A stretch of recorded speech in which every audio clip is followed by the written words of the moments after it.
Welcome to Cpp.chat, a sometimes weekly look at what's going on in the world of C++, chatting with guests from the community. And we'll get to this week's guest in a moment. But first, we need to import a disclaimer.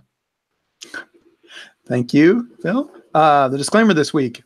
Persons entering this building do so at their own risk. Guests and their visitors or employees enter and use these premises at their own risk. Neither the owners nor their representatives or agents are liable for loss or damage to any guest, visitor, employee, or any person's property, nor for injury or death of any guest, visitor, employee, or any person, whether such loss or damage to property or injury or death is as a result of the negligence of the owners and or their representatives or agents or not. So, John, I think you got the wrong type of building there. Oh, okay. We're talking about building code today. Okay. So who do we have on to talk about building code? Well, funny enough, we were going to have someone else, but due to unforeseen circumstances, we've been hunting around for a last-minute substitution, and Ben Craig has very charitably agreed to come on. So I'm sure he's done plenty of preparation for this episode. So I will try not to be a complete idiot. So thanks, Ben, for coming on at such short notice. Yeah, Ben, and I do want to talk about. I saw you at in Kona. We'll talk a little bit about your thoughts about that. But before we get that, we should probably kind of do a wrap up of what's going around in the world of conferences. So what is going on? C++ on C videos are all up. Are they all up? They are all up, but one or two actually. The one that Hannah did remotely, we also had some technical difficulties there, and we decided in the end not to publish that one. Okay. Jason Turner's one also had some technical issues. Oh. And because he was running demos and they didn't get recorded, he's going to have to redo the demos and re-record them, which we may get to do at some point. So we're not ruling it out yet, but they're the only two that are not there. Everything else is up. So how many is that? How many's up then? That's a good question. I don't have a ready answer, but it's around 30 from memory. All right. High 20s, maybe. Okay, so what else is going on? ACCU registration's open. They're in April. For people keeping score, they're also going to have a special 2-day conference in Belfast in November. And that is the 2 days that follow the committee meeting. So the committee meeting in Belfast, if you're thinking of attending that, you stay around another couple of days and you get to do a conference as well. And for people who are really keeping track, if you've been wanting to go to Europe and want to get the best C++ bang for your buck, this is the opportunity.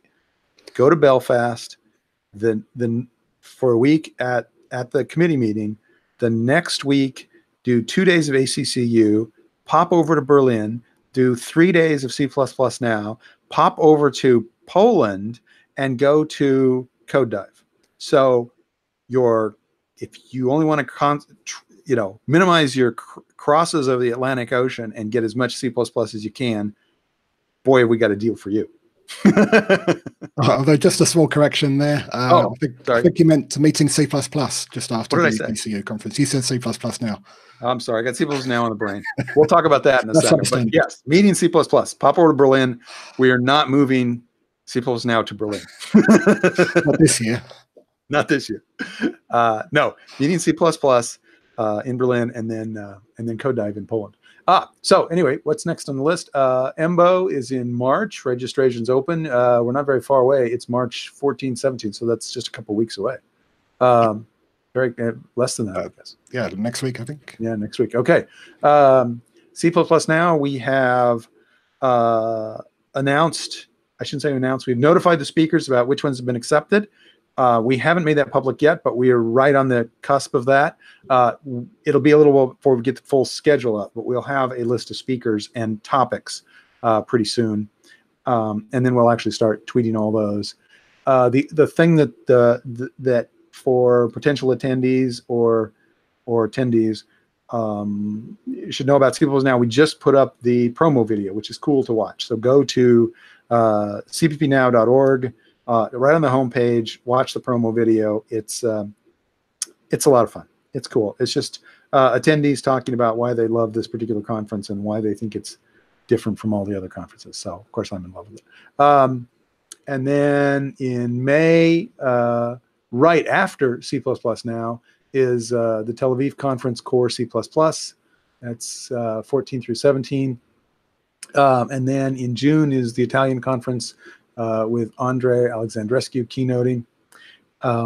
And then in September is CPPCon, and I'm really excited about that. And the reason is that last weekend, I went to the grand opening of Gaylord Rockies, which is the new home of CPPCon.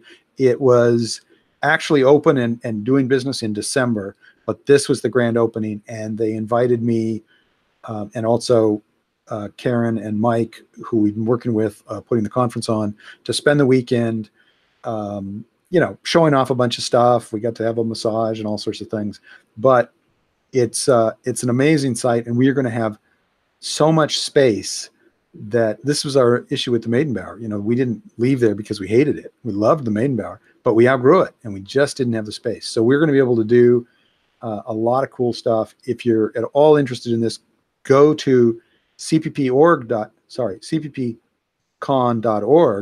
because I've just put up the trip report. I've got some photos and stuff like that up there. A lot of details on this. So really excited. Can't wait to announce. We've just all sorts of cool plans. They will be rolled out over time. But this is where my head's been because I'm in there and just seeing all the potential of things we're going to do. One of the biggest differences between the old venue and the new venue is that we can get everybody in the same hotel. Instead of having 6 different hotels all across Bellevue, it's a single hotel. It's where the conference is. You literally don't have to go outdoors in order to go from your room to the conference. You just walk down the corridor, down the elevator, and then down the corridor, and you're right there. And that's really convenient when we have sessions that go till 10 o'clock at night. If you want to take a break in the middle of the day and go up and get a nap, you're just minutes from your room, take a nap, and then, be recharged and come back. So anyway, that's where my head's at, talking about all that stuff. So let's talk about, your adventures in Kona, Ben. I know a little bit about what you were doing there, but tell us what you were doing in Kona, and then your thoughts about how that went. You might need to unmute first. Yes. Might want to do that. Might want to unmute. So the 2 big things that I went to Kona for were some of my freestanding work and modules. So for my freestanding work, I've had papers going for a while. I was hoping to, at the last minute, finally get some library stuff in for C++20. I got good review feedback on that, but that means that it's another iteration. So it'll hopefully hit 23. Okay, but probably most of our audience knows, but what the heck is freestanding? Yes. So in the standard, it says that freestanding is supposed to be the subset of C++ that can run without an OS present. And so I've been trying to expand on the library side. I've been trying to expand that to include more things. Right now, the freestanding library has very little in it. So freestanding is not something you've invented. It's been in the standard. Yes, it has been in the C++ standard and in the C standard even. So since it's been in the standard, every time a proposal comes in, people think about the implications for freestanding, and a new library comes in, and they very carefully divide, this is the freestanding part, and this. You're smiling, Ben. Am I not right? Every now and then, someone will look at it and say, "Oh yeah, we should think about freestanding here." But for the most part, it's stayed how it is, with a few exceptions. In particular, when new Did you say exceptions? Library. I didn't think exceptions were in. When new core language features go in, a lot of times there's a little bit of library support that goes with it, and most often that's when freestanding gets remembered. But for the most part, people weren't just adding anything to freestanding that they could. Now, since I've been over there and kicking, the anthill with regards to freestanding, people are remembering that it exists and saying, okay, well, maybe this new header should be freestanding. Yeah, and you've been the hero on this, because it has just been kind of languishing, people not paying too much attention to it, and you've been the real champion in causing people to recognize that, yeah, it takes a little bit of thought. And the surprising thing is that what you'll have is, some header that you think, well, that can't possibly have anything to do with an OS. We don't need an OS in that, except that includes this, which includes this, which includes something like locale or something like that. So if it touches a string, it's likely to touch locale. And then pretty soon, something that you wouldn't think has anything to do with an OS is actually dependent in some indirect way on something that depends on something that depends on something that depends on the OS. Is that kind of the problem you're dealing with? That's a lot of the problem that I'm dealing with. So an example that ended up surprising me that Odin Holmes brought up was for a while I had A2I in freestanding, and then he brought it to my attention that A2I calls is space, and is space has to look at locale stuff because there's locale aware space stuff. And once you pull that in, that's a huge global thing that has to worry about thread local storage. And so, yeah, A2I is now not in my paper for being freestanding. But yeah, there's all sorts of crazy dependencies all over the place that have to be taken care of. And at the same time, you want to bring as much in as you can. So, Right. Sure. String view is something that a lot of people would like to have in freestanding because, it's a pointer and a size, or 2 pointers, depending upon how you look at it. There's no allocations there. Right. But there are challenging things with string view in that there are range checked interfaces, and those range checked interfaces can throw exceptions. The exceptions that they throw come from the stood except header. All the exceptions that are in the stood except header, they all have constructors that take a stood string. And we don't want to have stood string in freestanding because allocating memory is normally associated with having an OS. All right. So it's a tangle. And it's the kind of thing that if I was actually going to ask you about this, would it make sense to have a freestanding study group where the real point of it is that everybody making any proposal has to go through the freestanding study group just for you to look at it? And you might look at it and just say, well, there's no way this is freestanding, do what the heck you want. Or you might look at it and say, well, wait a minute, 3/4 of this could be freestanding. Can we make it in 2 headers? The freestanding part and the non-freestanding part in different headers. Have you thought about a study group, or is that just crazy? I've thought about it a little bit. In theory, SG14 could be that group, but that SG14 is the low latency group dealing with finance, embedded, and games. But it could also be something that goes into its own study group. The problem is that then you need to funnel everything through it at some point. So it's tricky. Maybe at some point, but hopefully my hope is to spread the knowledge enough of what makes something freestanding versus not, so that I don't have to be the only person, being the judge of what's freestanding or not, with everyone else kind of going along and saying yay or nay. Right. I don't think there was a lack of understanding. I think it was more just people weren't aware. It just wasn't in. There's so many things you're trying to juggle all the time, and it's easy to overlook the implications of this, particularly in a situation where, for a lot of people, they're never writing any code that they don't have an OS, and so it's just not a mind space thing, right? Right. And people don't realize that some things are difficult in OS-less environment or on a GPU or whatnot. So thread local storage is the one that comes up a lot there. Some people will say, oh, well, why don't you just store all the thread local variables at the base of your stack? Well, I may not control the stack. I may be writing a driver in Windows or Linux or something like that, and I'm just running some code on whatever stack they give me. I don't control the base of the stack. Yeah. So that's the kind of thing that surprises people. And then you have to go and root out all the places that use thread local storage. Mm-hmm. And even things like terminate, it is not easy to terminate in an environment where your C runtime, well, sure, they've got a function called abort, but does the person that wrote the C runtime know how to spell stop everything on my weird embedded chip? They probably don't. I mean, they can try to dereference null, or they can try to make the Unix syscall for exit, but that's not a standardized or a C++ or C standardized entry point. So those are the kinds of things I'm juggling and trying to figure out how to make it work in a way that is palatable to the WG21 group.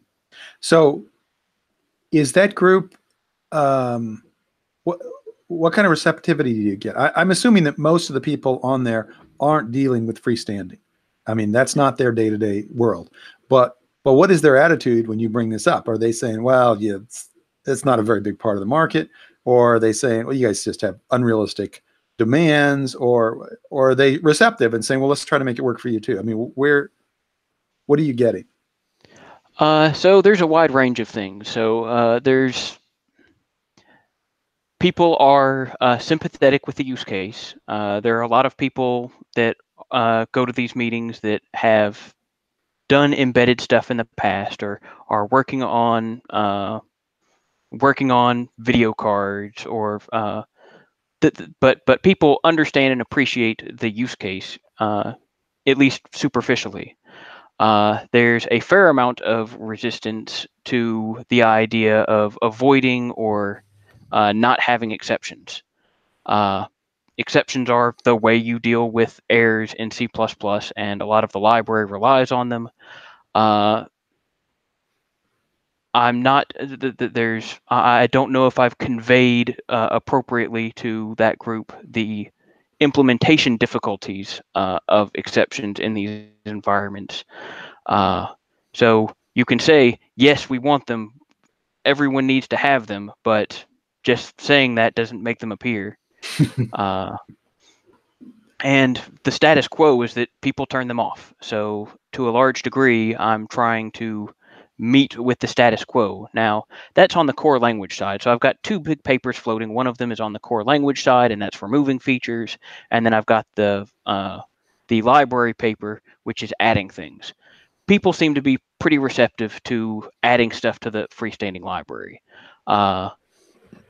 There's been questions, okay, of how I deal with things like string view, where some methods throw. But in general, people are fine with adding std sort to freestanding, because that doesn't have any operating system requirements. People are fine with adding tuple and move, which neither one of those were in freestanding before. But yeah, on the core language side, there's a lot of reasonable concerns about fracturing the language, making subsets, Right. because yeah, we've sort of been Everybody's down this terrified of path this. before. Yeah. So yeah. So it sounds like a lot of your work is education, to explain to people they're not really resistant to it. You're not arguing. You're just explaining, look, here's the implications, and here's why space is an issue, and Right. things like that, right? They surprise people. Have you looked at the static exceptions proposals? Are you as excited about that as I am? I know the answer to that. Nobody can be as excited about them as I am. Well, Phil and my names are both in that paper. We helped Herb with that paper, and yes, I'm excited about it, because that looks like a way to where we can get the exception programming model with costs that are much more similar to return code programming. So it does open things up a lot. It means that maybe in the future we could have a std vector in an embedded environment where, sure, it doesn't use the default allocator. I have to provide it my own allocator so it knows where to get memory. But when you run out of space, it could throw a static exception. And all of this could happen with no cost, no reliance on an operating system. We're a ways from that future, but I see the path of how we could get there, assuming that we can get static exceptions. It so fills in so many holes. And it was exactly what you said. It's the programming model. And the idea that 97% of us will be using one programming model that works really well and, you know, handles all this stuff, and 3% of us just can't use that model. Well, what does that mean? That means that any code that's designed to be used everywhere can't use that model, and yet that's the model. I mean, it's like, that's what we want people to do. Exceptions are just such a nice, clean way to write code. But there are people who are in situations where, no, there's too much overhead, and it just violates the whole idea of C++ that you don't pay for what you don't use. So yeah. Anyway, we've talked about static exceptions on this show before, and anybody knows I get excited about this. So I'm sure we'll talk about them again. The direction group, the WG21 direction group, did ask for people to provide some research about the costs of various error handling mechanisms. So in my copious amounts of free time, one of the things I've been working on is actually getting size estimates or size measurements for how much the different error handling mechanisms cost. And so I've got things broken down by, this is the one-time cost of the first throw that you have. This is how much it costs. Here's how much the second one costs. And so I've been working on that, and I've got my initial batch of data, and I've been working on typing up what the blog post looks like. And then earlier today, there was an announcement by the Visual Studio team about how they made x64 exceptions so much smaller. And it's like, yes, that's awesome, but great, now I have to go and collect more data, because, I mean, it's like, I've got all this sitting here of how huge they are, and, well, now you've gone and fixed it, and crap. But that's talking about dynamic, right? Yes, the dynamic exceptions. And so initially right. I was going to do write a little bit of hand-coded assembly as kind of a sketchy, this is kind of what herbceptions would look like. But as it turns out, there's enough extra data in general that hangs out in other sections that I need to measure that I don't think I could get an accurate representation of what static exception costs are. I mean, we could look and say, this is how much stood expected costs, and it'll be kind of like that, but we can't say it'll be exactly like that, because at least on x64, the hope is that static exceptions would use the carry flag to indicate whether it's an error or a normal return value. And so that requires different assembly than what stood expected does. Right, but has the upside of no extra memory. Yeah, and interestingly, the Swift error handling model already does exactly that. It's based on very similar principles and has the same optimizations. And they've been using that for a few years. So although it's a different language and not everything is going to apply the same, we do have some data from their experience that gives us some ideas. Yeah, we should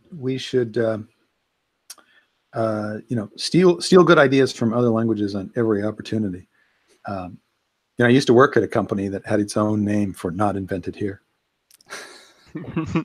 All right.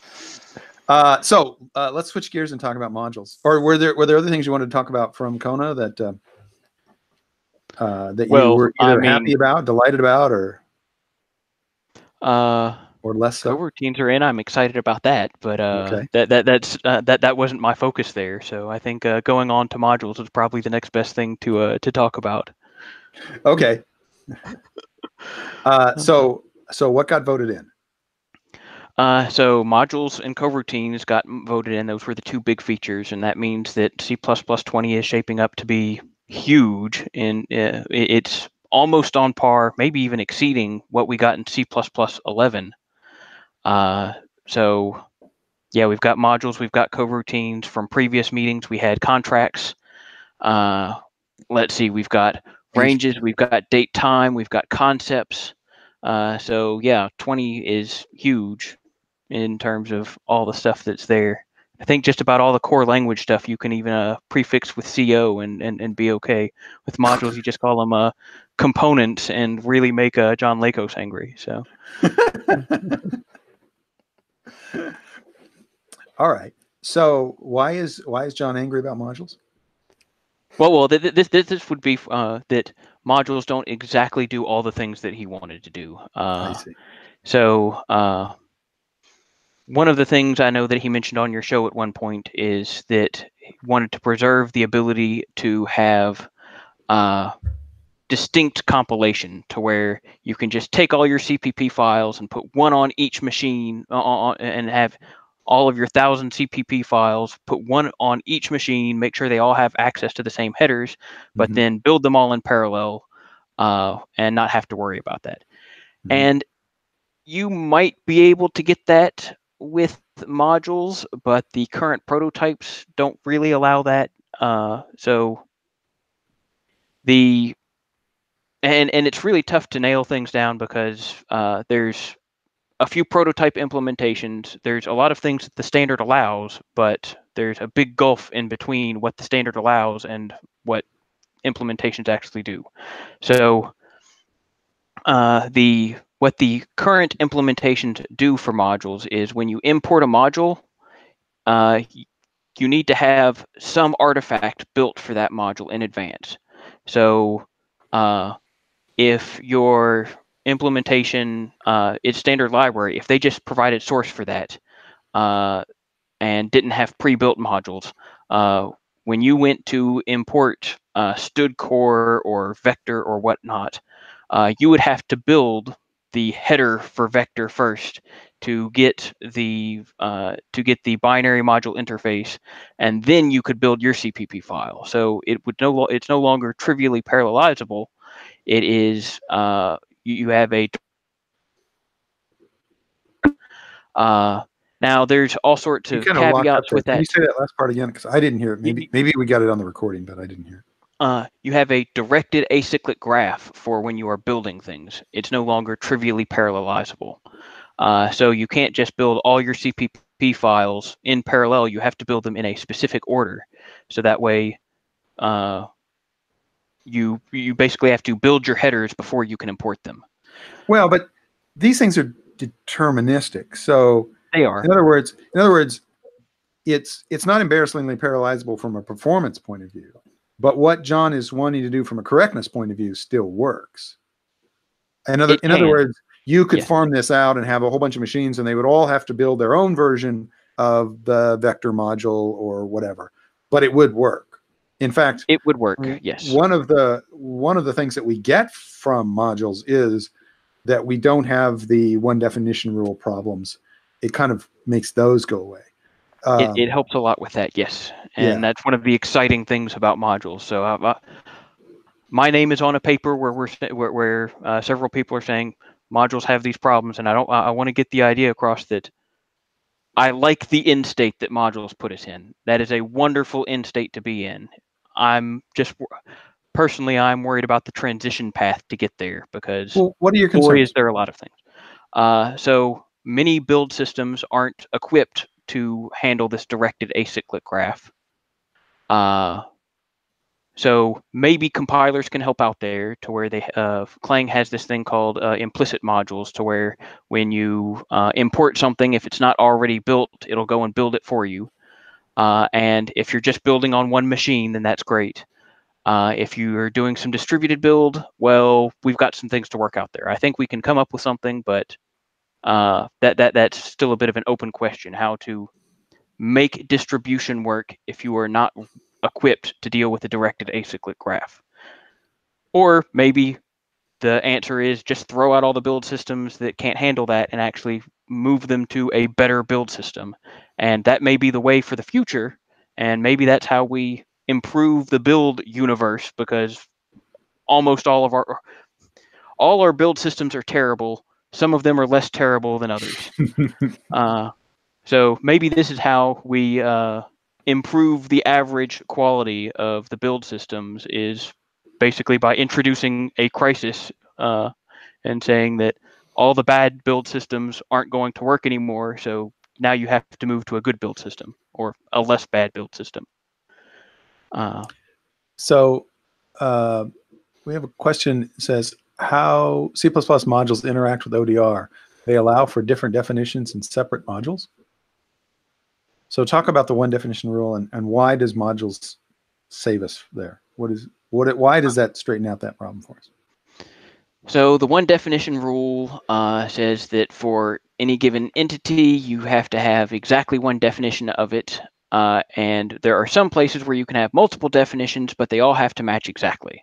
So like with inline functions, it is not allowable for an inline function to have one definition in one translation unit and a different definition in a different translation unit. So in other words, if the only thing, if the only place where something's defined is in a header, then I have 12 different CPP files that import that header or include that header in the existing situation I'm talking about. So we include that header, then it sounds like, well, I should be safe, unless perhaps the definition has a macro in it, and maybe I define the macro one way before calling include, or before I have an include. And so I can have a situation where the exact same code, the exact same text is imported by two different CPP files, but it's not exactly the same code because the macro definition was slightly different, right? So that's where you get into the one definition rule problem. That, or you just do something stupid like create two separate headers. They both define the same, the same inline function defined differently in two separate headers. Now that's just crazy. So, well, you say it's crazy, happens all the time. Yeah. So let me name, give my function a very unoriginal name and just use it in my CPP file, and someone else does the same thing in their CPP file, and oops, yeah. Okay, but the idea now is that with a module, it doesn't matter when you say I want to import this module. It doesn't matter what your macro state is, right? The importing of a module is importing something that will be exactly the same no matter what macros you set before you did the import. Correct. So for full-on regular modules, so this is where you do import and a name with no quotes or angle brackets or anything. So import and a name. No macros will go in to that module, and no macros will come out of that module. It will introduce declarations, but yeah, it is sealed away from macros. I think that's with all import statements, actually. So the place where macros get a little funny is you can have modules when you do a hash include of some entity. So hash include my file. If that is a macro, if that is a module, then macros won't go into it, but macros will come out of it. So that's going to be useful for unit test frameworks in particular. There's a bunch of other use cases, but unit test frameworks tend to be pretty heavy on the macros in order to just make life easier. So like your expect macros or your macro to stamp out a unit test or something like that. Guilty as charged. Yep. I mean, they're all that way. So did he catch you there? Yeah. Twice.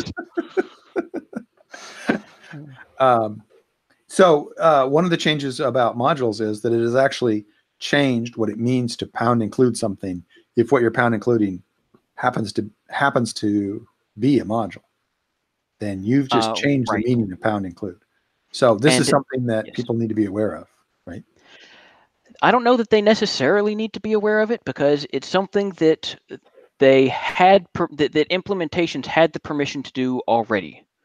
So there's an old talk I guess it's in a CPP-con that Richard Smith did, where he's basically talking about Clang modules, and early on he is saying that this is a C++ 98 conforming modules implementation, and if the module stuff only works if your header is appropriately idempotent to where and well behaved.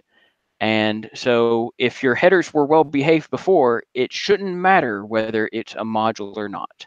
Well, but the thing is that there are people who will be in a situation where they have a flag set, where they do something and then say, okay, now include it, and I'm including it in the test mode, or I'm including it in the little Indian mode, or whatever. So it actually, you are expecting the import to, or the include, sorry, to be reliant on your macro state. Right. And those would be cases of headers that aren't well behaved. And so a Clang module wouldn't have worked for those.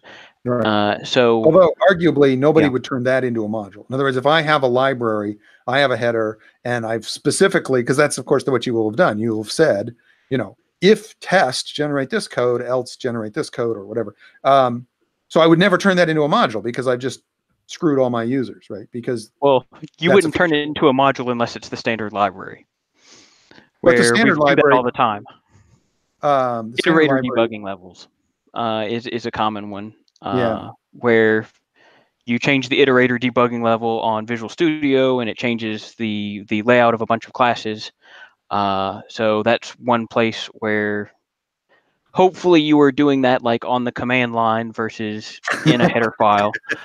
Turning on and off exceptions, not technically conformant, but that's something that people do. There's a bunch of these switches, but hopefully you're doing those on the command line versus pound defining that macro at the top of your file and hoping that it flows into vector.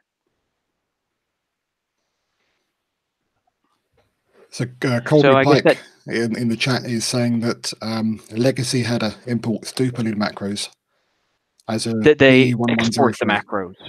That they provide macros. Macros don't flow in, but they do flow out. He seems to think that that is my understanding. Okay, all right.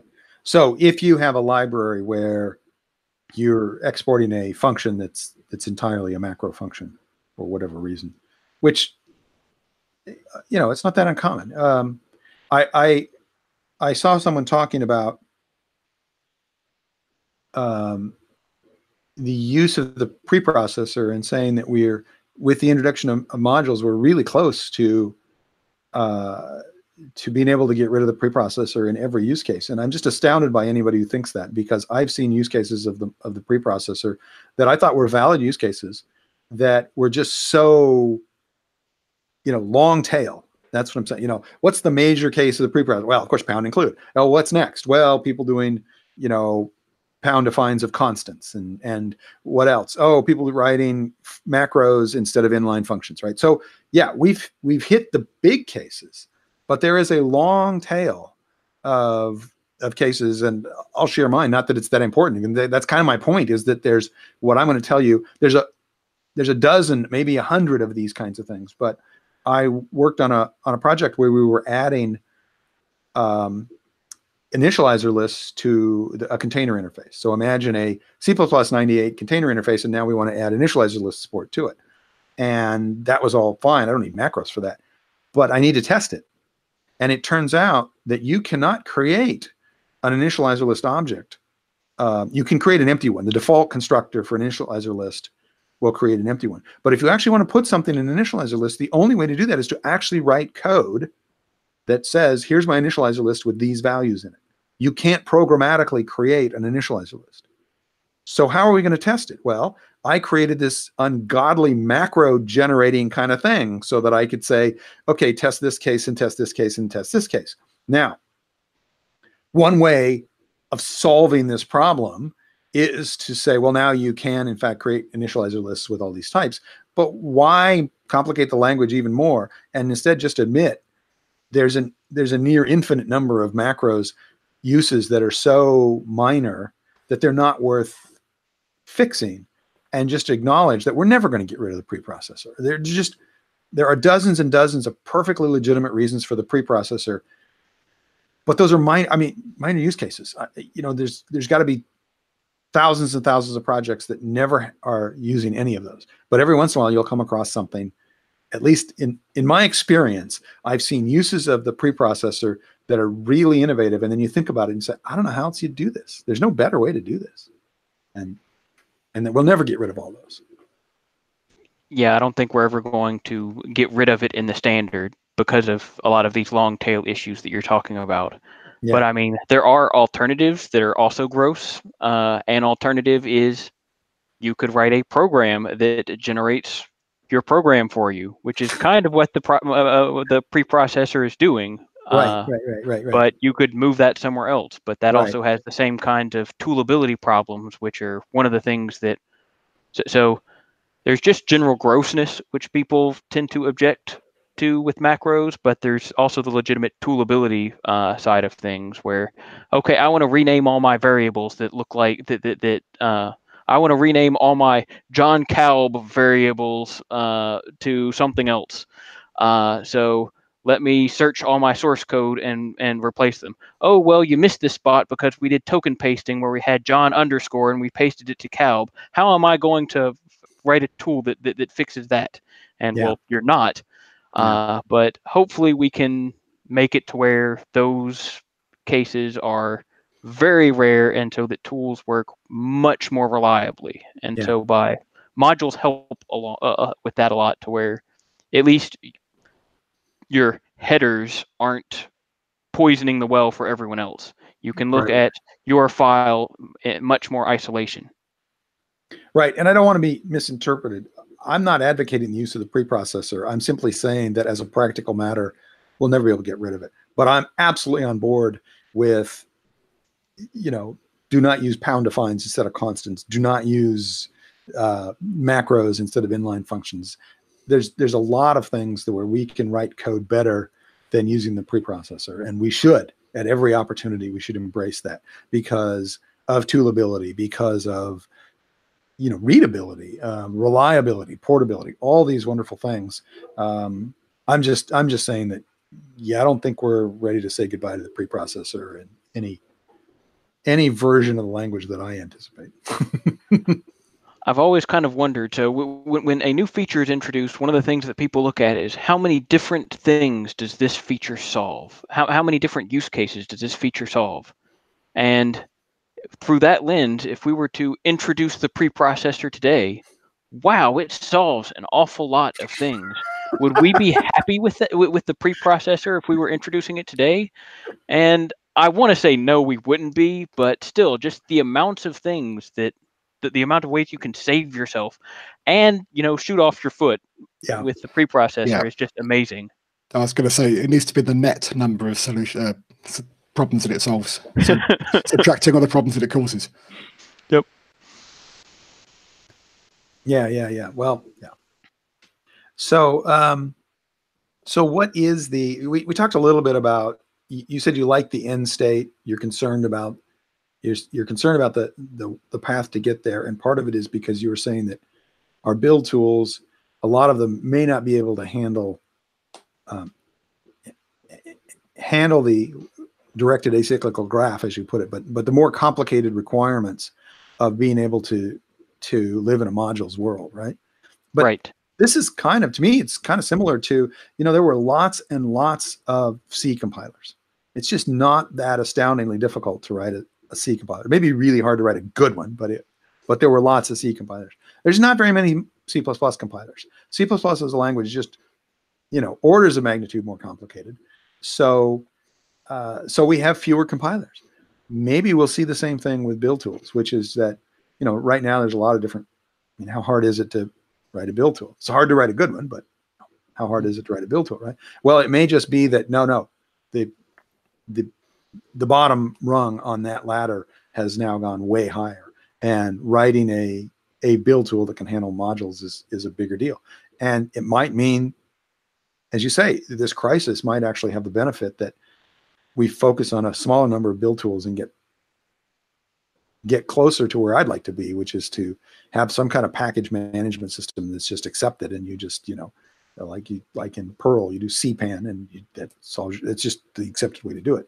I'd love to be in that world, right? We're a long way from that. I think that's the biggest single technical problem we face is the package management issue.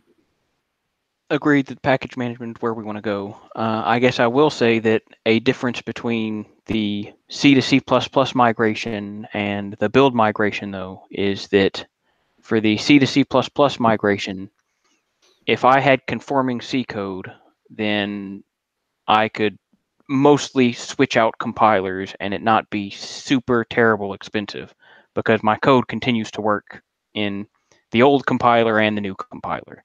I know that's not 100% true, but it's largely true. Yeah. If I want to take my build system, though, that is currently, say, scons, and I want to migrate to CMake, that's a substantially larger investment. And I kind of have to pay that the first time. Well, maybe not necessarily the first time, but the second or third time I add a module or use a library that uses modules, I really need to start paying that cost then. And it's hard to separate it's hard to time that appropriately. What if I've got a software release out there, and suddenly we've discovered that there's a security vulnerability, and the only release that fixes that security vulnerability, well, that's the version that introduced modules. Well, it looks like you're going to be backporting a change out of that modules side of things, because that's a really tough thing to just jump on immediately. So We may that first jump cost is really what concerns me. We may be in a situation where, I felt for a very long time that people were not using 11 and 14. They were still trapped in the 98 world. It was just a long time before people updated. But I get the feeling now that having paid the price to make the update to 11, they've been more likely to do 14. And I think people are, again, this is a generalization, but I kind of feel like, but we may hit a wall now with 20, where people are saying, no, we can't go to 20 because our build tools just won't support modules. And so the compiler might be okay, but we, our project is locked in because we aren't willing to pay that price yet, or we haven't paid that price yet.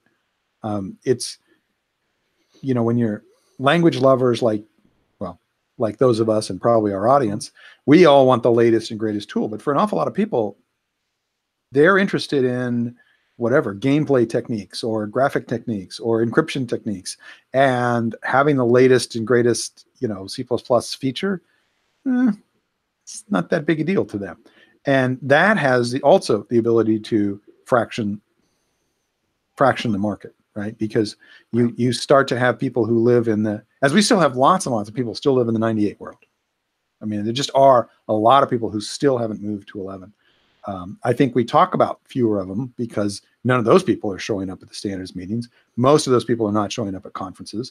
They're not writing blog posts and stuff. I mean, they're true dark matter programmers. But I'm sure there are still millions of people who are, my heart goes out to them, who are in that situation. And we may find out that 20 is also a wall that's really hard for people to climb over, because it doesn't just require them to go back and look at some code changes they need to make. It may require them to take a look at build systems, which they don't want to touch because, this has been worked on by a lot of people who aren't here anymore, and we don't know how it works. And it's like, no, you just check your code in and you hit this build script, and then you stand back.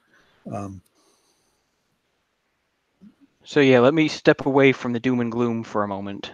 So one of the things that came out of Kona was SG15, the Tooling Study Group, is going to be writing a technical report to deal with tooling and modules.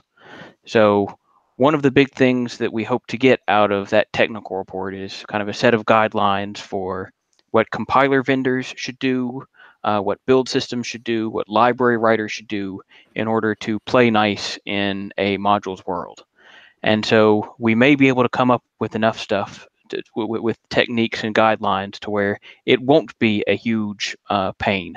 And so that's one of the things that I'm looking at a lot, is trying to figure out how we can make the migration easy for people that are stuck on a bad build system.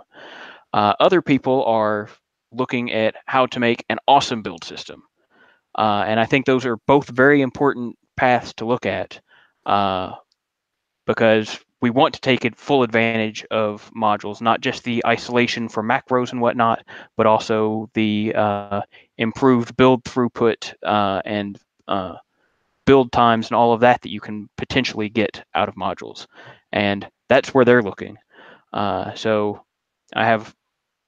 I'm very hopeful that this technical report that we're working on will be able to come up with something to guide all of these different stakeholders into something that works and makes the transition from C++ 17 to 20. Hopefully we can make it to where it's about as expensive as the transition from 14 to 17. It's not going to be free, because there's always little things that break and you have to change flags in your compiler somewhere, but hopefully we can get the cost down to that order of magnitude. Is this also going to be a stepping stone to a package management solution? To some degree, we've got to deal with the fire right now of making with of okay, we've got all this new module stuff. We've got to figure out what to do with it, and so we can be thinking in the back of our heads, how is this going to interact with package management down the road? But I don't think it's going to be our focus yet. Once we figure out modules, we all know that package management's something that we got to deal with. Yeah, we've got to deal with what's in front of us first. Well, I gotta believe that, and this is an area, although as I said just a few minutes ago, I think this is our number one technical challenge in C++. It is an area in which I cannot contribute an answer at all. It is not my area. But I gotta believe that coming up with standards for how build systems do modules has got to make package management. If we have a more standardized approach to build systems, that's got to help package management, right? I mean, that's one of the problems you have with package management is that people can be doing anything out there. And almost anything you could possibly imagine somebody doing, somebody's doing it, right? Yep. And that's and they of course don't want to change the way they have to do it just to adopt your silly package management, right? So the last episode we recorded was just before Kona, and we were talking a bit about Module Zen and some of the concerns we had, and they mostly run up against this brick wall in the committee process where the committee can't really talk about or can't really standardize anything to do with file system or tooling or anything around the language, only the language itself. So this technical report seems to be the way we're addressing that by not making it part of the standard wording, but a separate report that compiler vendors can choose to act on and mostly will. Is that the correct understanding? Yes. So the technical report is basically a bunch of English words. It is not intended to be technical specification or international specification. It isn't the rigor isn't doesn't have to be it doesn't have to be as thorough. We also have more of a luxury of since we don't have that since we don't have to go through that much rigor or as much, we can also kind of exclude some areas possibly that we wouldn't exclude otherwise. Like maybe, I'm not promising, but maybe we say, if your operating system is really weird and doesn't look sufficiently like POSIX or Windows, maybe things you have to do a little bit more work. Maybe you have to figure out your own build system. But maybe we also figure out how to make things work there. We also don't necessarily have to support all of the different corner cases that the international standard supports. If you want to do something terrible like name your module haha.py, we may not want to support that easily in a build system. So we get to give a lot of guidelines, and it can be a quality of implementation issue on all the different parts of how well the pieces integrate if you don't follow those guidelines. So does the what is the study group? Is 15? SG15, yes.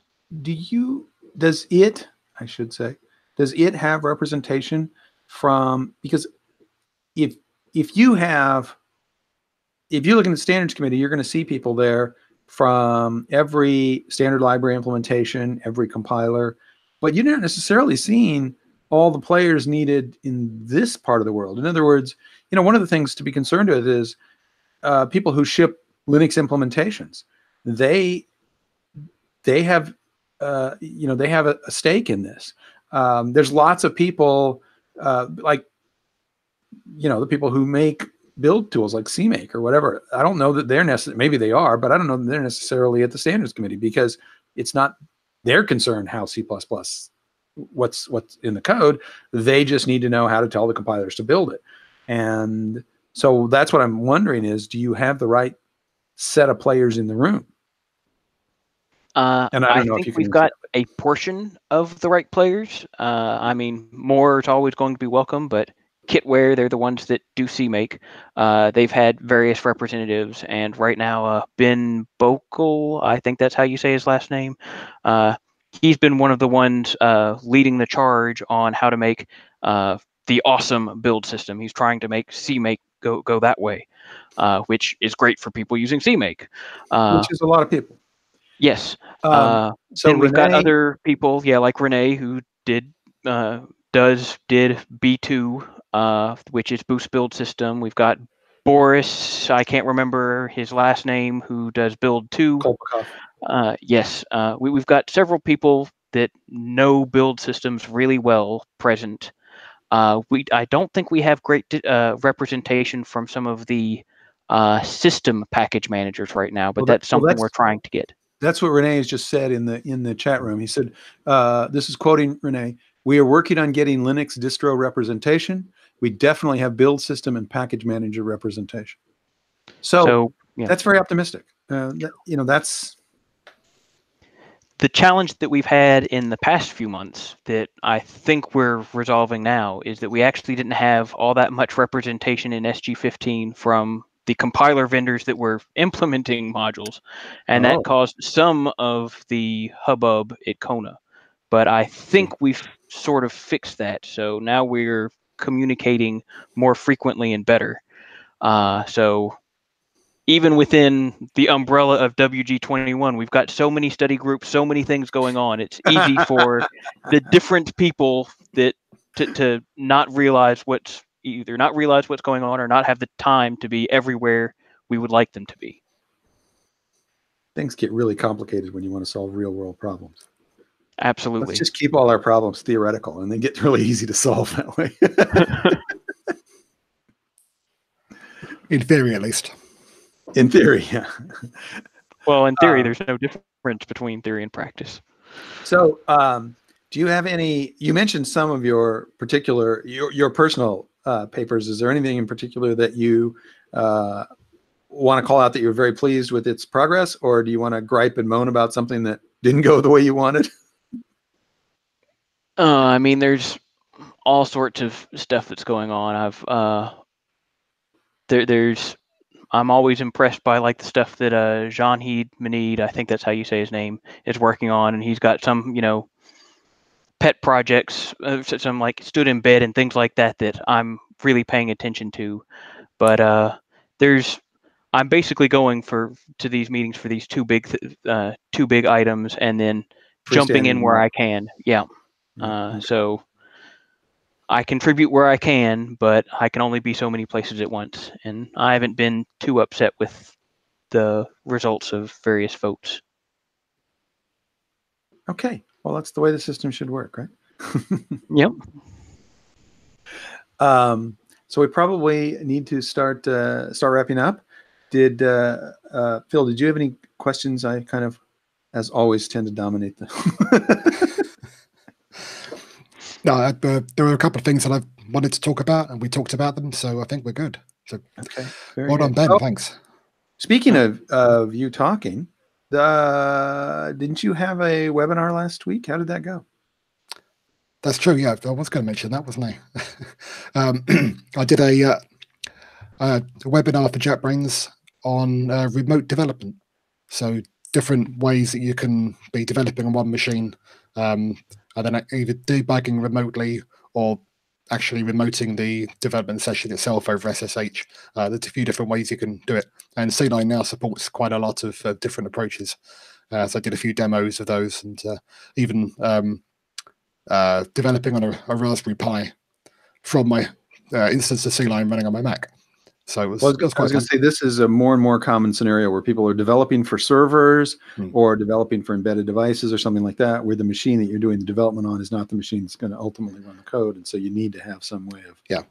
And obviously Raspberry Pi, it's a bit of a stretch calling it embedded.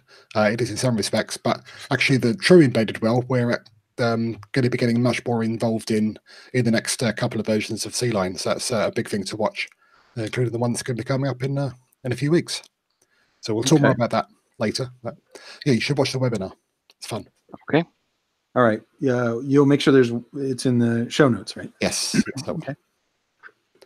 Well, thank you very much, Ben, particularly for stepping in at the last minute.